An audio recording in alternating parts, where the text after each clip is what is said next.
থেকে শরীফা ফল পেড়ে নিয়ে আসলাম। আমি সবগুলা পেড়েছি আর মা একটা। তো যখন সিজনে এই ফলগুলা ধরে একেবারে সুন্দর কালার থাকে, আর সিজন ছাড়া যখন ধরে তখন এই যে একেবারে উপরের কালচে হয়ে যায়।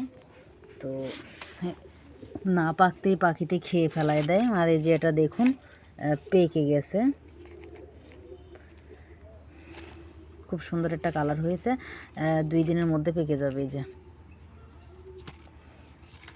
খুবই সুন্দর। তো এগুলো হয়তো পেকে যাবে,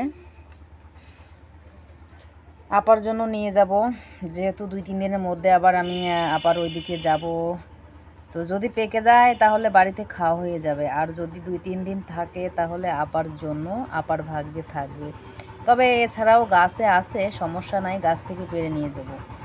অন্তত আপার জন্য কয়েকটা নিতে হবে, কারণ আপা আবার এই ফলটা খুব পছন্দ করে, শরীফা ফলটা খুব খায়।